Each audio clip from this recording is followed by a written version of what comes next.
ஆன்மீக அன்பர்கள் அனைவருக்கும் அம்முவாரின் அன்பான வணக்கங்கள்.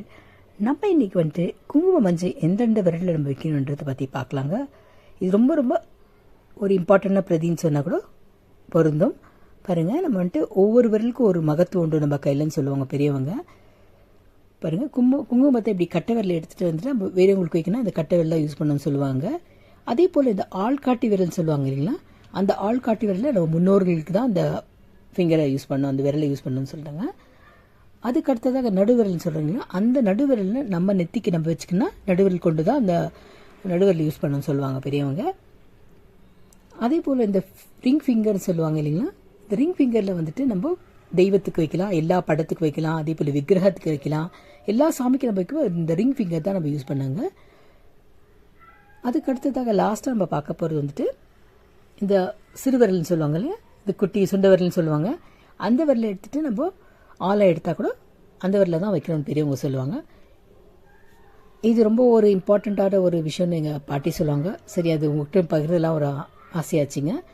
இதான் மஞ்சள் குங்குமம் வைக்கிறதோட மகிமை. மஞ்சள், குங்குமம், விபூதி, சந்தனம் எதுவாக இருந்தாலும் இந்த நம்ம கைகள் கொண்டது, இந்த விரல்கள் கொண்டு தான் நம்ம வைக்கணும்னு சொல்லுவாங்க.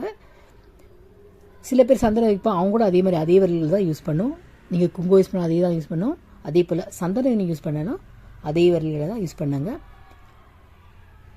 ஹோப்ஃபுல்லி உங்களுக்கு அந்த பிடிச்சிருக்கோம் நினைக்கிற பிரதியை பிடிச்சிருந்தா உங்கள் ஃப்ரெண்ட்ஸ்க்கு ஷேர் பண்ணுங்கள். ரொம்ப இன்ஃபர்மேட்டிவான ஒரு விஷயம் இது. ஆனால் நம்மளோட விரல் ஒவ்வொரு விரலுக்குமே ஒரு தனித்துவம் இருக்குதுன்னு பெரியவங்க சொல்லுவாங்க. அதுக்காக தான் நான் இந்த ஒரு பிரதியை பண்ணுங்க. இனி ஒரு முறை பார்த்துக்கலாம். நம்ம ஃபஸ்ட்லேருந்து எந்தெந்த விரல் எது கொண்டு நம்ம குங்குமம் இடுறது, இல்லை சந்தனம் இடுறதோ, இல்லை விபூதி இடுறதோ, இல்லை பண்டாரம் எது எடுத்தாலும் நம்ம எந்தெந்த விரலன்னு பார்த்துக்கலாங்க.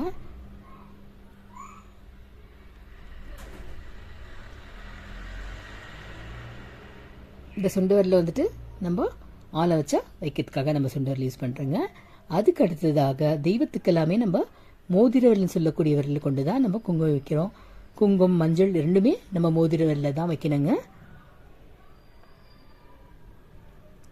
நம்ம எந்த கடலுக்கு நல்ல மனதார வேண்டிக்கிட்டு அந்த விரலை நம்ம வச்சா ரொம்ப ரொம்ப நல்லது.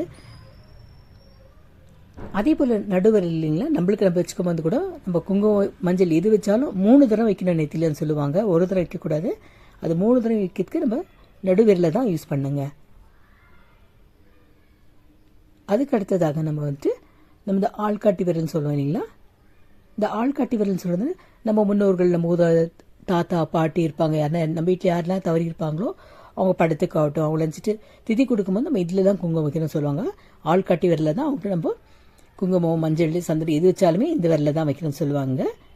அதே போல் வந்துட்டுங்க கடைசி இது கட்டை விரல் சொல்லுவாங்க இல்லைங்களா, இந்த கட்டை விரலில் தான் நம்ம அடுத்து நம்ம குழந்தைகளுக்காகட்டும், இல்லை நம்ம அப்பா அம்மா யாருக்கும் பூஜை கோயில் போய்ட்டு நம்ம வைக்கிறோம்னா கூட நம்ம அது கட்டை விரல் கொண்டு தான் அவங்களுக்கு வைக்கணும். வேறு எந்த விரலுமே நம்ம யூஸ் பண்ணக்கூடாது. ஸோ ஒவ்வொரு விரலுக்குமே ஒரு மகத்துவம் உண்டு. தயவுசெய்து முடிச்சா நீங்களும் ட்ரை பண்ணி பாருங்கள். நல்ல வெற்றி கிடைக்கும் இல்லை வைக்கிறதுனால. இங்கேயும் உங்களுக்கு இது இன்ஃபர்மேட்டிவாக இருந்ததுன்னா தயவுசெய்து உங்கள் ஃப்ரெண்ட்ஸு கூட ஷேர் பண்ணுங்கள்.